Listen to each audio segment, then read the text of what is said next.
Hey team, so you'll have probably seen this rifle in a few of my earlier videos out chasing goats and fallow deer and things like that.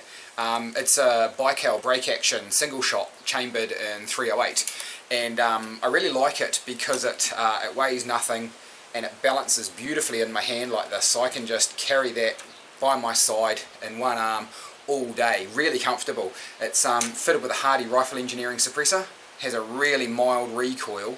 One of the things I like about it is it also has quite a long throat length, so you can seat bullets out and make a fairly accurate load for it. So one of the things I've been reading about that I've always wanted to do is to produce a subsonic load for it. And the reason I want to do that is this is my preferred rifle for bush stalking.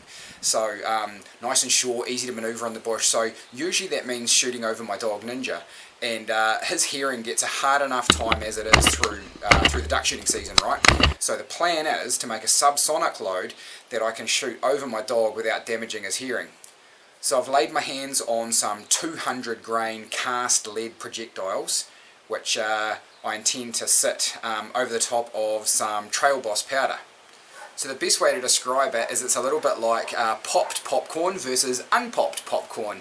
The normal powder we use in a rifle load is dense and small, and that lets you get plenty of grains into your case, whereas Trail Boss is the opposite of that. It's like popped popcorn, it's full of air, it looks like little donuts, and the idea is that with only a few grains of powder it pretty much fills the case up, which is what we want, because once we turn that case sideways and all the powder sits in the bottom, I want to make sure that it's igniting beautifully.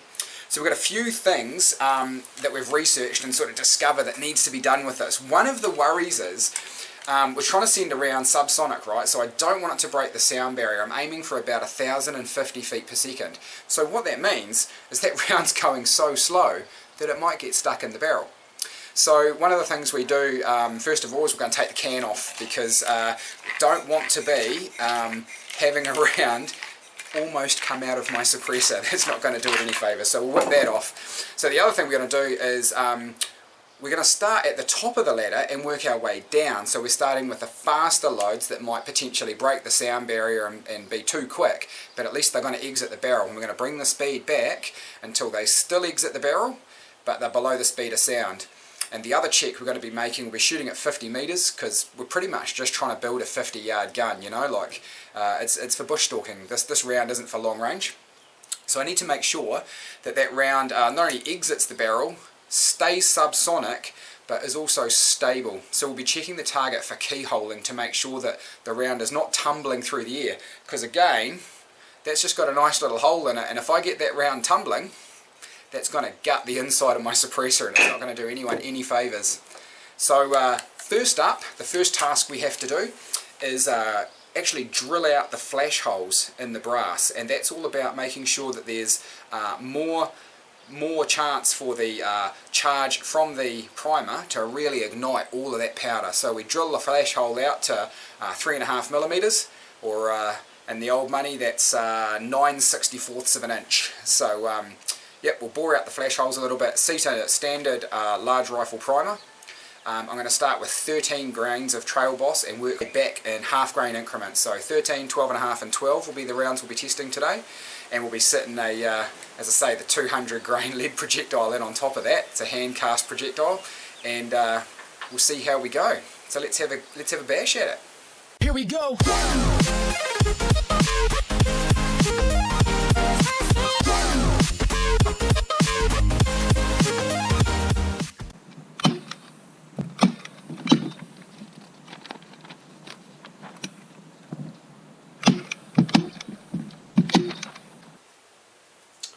Okay, this is the 13 grains of Trail Boss. This is the first one. Let's see how it rolls.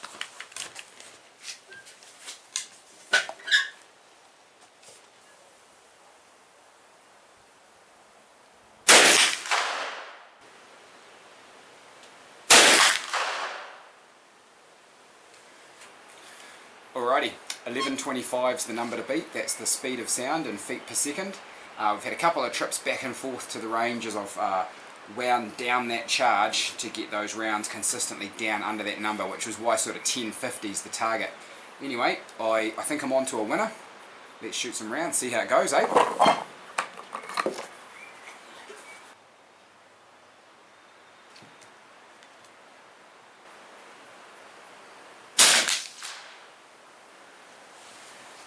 .1060, absolutely subsonic. Recoil's like a puppy. It's like shooting a 22, it's ridiculous.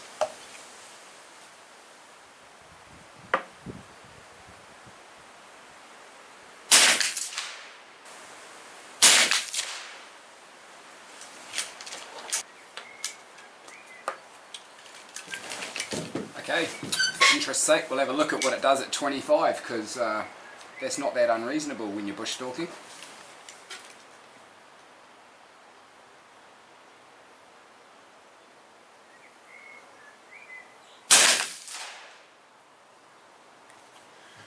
Pretty much smack on the bull.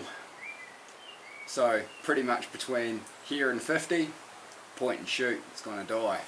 That's wicked. Righto, let's go have a look at the target, eh? Righto team, this is the first target that was prior to adjusting the zero. So as you can see, shooting about an inch low and half an inch to the right, so just made a couple of little adjustments to the scope. And I've come up a little bit high and not enough over to the... But as you can see with both of these, that's well inside what I asked for, which was an 1.5 inch group, you know. So the load I've settled on is 10 grains of Trail Boss, which seems to be giving me a round that exits the barrel, a round that's stable, a round that's subsonic, and is grouping inside an 1.5 inches at 50 metres, which is pretty much what I was after for a close range, brick chucking, subsonic, let's go out and shoot some stuff kind of round. Hey, have a wee look at this. This is what 10 grains of a standard rifle powder looks like side by side with 10 grains of Trail Boss. As you can see, it's heaps more bulky, which is what we're looking for to fill that case up. So that's it for part one, team. What we're going to do from here is go out and test the projectile out on some soft targets. So we'll try it out on goats, and then we'll step up to fallow deer, and if it performs well, then we'll step it up again and have a crack at some reds at close range in the bush. So if you like what we're doing, hit that subscribe button. It's really encouraging and it motivates me to make more films for you.